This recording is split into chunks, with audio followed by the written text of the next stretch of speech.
It's Lori Lowe, and welcome to My Sacred Binge. In this episode, I want to talk about sugar. I feel like I should have an echo effect. Sugar, sugar, sugar, sugar.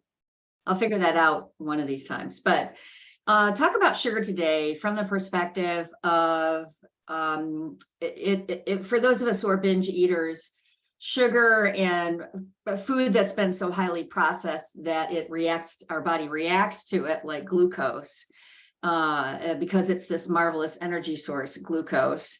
It basically has this really physical reaction in our brains and in our bodies that does not help us pay attention to our binges. Now, I personally don't eat sugar, and the reason that I don't is that I have such a very, very strong reaction to it. I have an immediate rush of pleasure associated with sugar, both mouth pleasure and in my body and brain.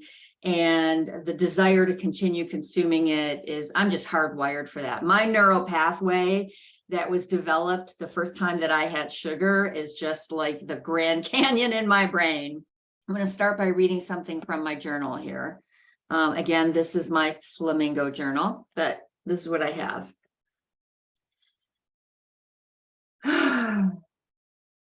Sugar creates an artificially high stimulation of our pleasure centers.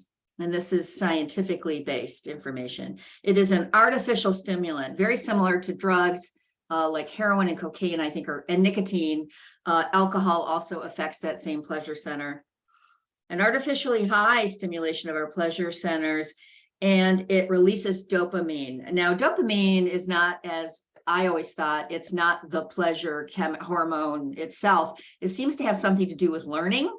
And so our body learns, because of the hit of pleasure in our pleasure centers through sugar, the body learns that, hey, I'm going to have some more of that. I want to have more of that stuff. When I get that stuff, I've got a lot of ready energy for my brain, and I have an artificially stimulated pleasure reaction to it. So dopamine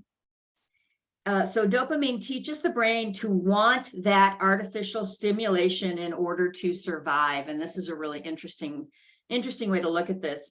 Your brain has raised sugar to the level of survival. This neural pathway that gets going related to that pleasure center, and the dopamine teaching us that that's the way to survive. I get so much raw, high energy glucose for my brain by eating that sugar, that it becomes an experience of survival to not eat that sugar. It feels like your life is literally threatened.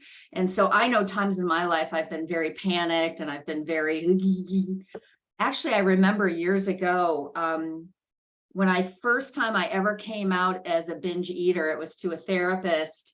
And I remember sitting in her office and saying, "You're not going to make me give up food." And she didn't try. She didn't need to do that or anything like that, because, food is necessary. But wow, my anxiety over not having food to binge on, or not having what I wanted to eat when I wanted to eat it, was so anxiety provoking.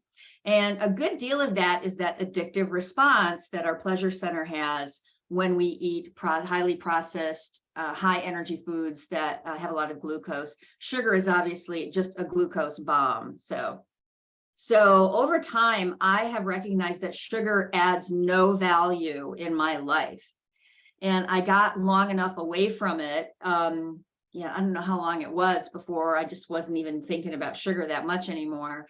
But that I was able to realize, oh, okay, I was just addicted to that thing, and it didn't really help me solve any of the problems that I used to eat sugar over and binge over.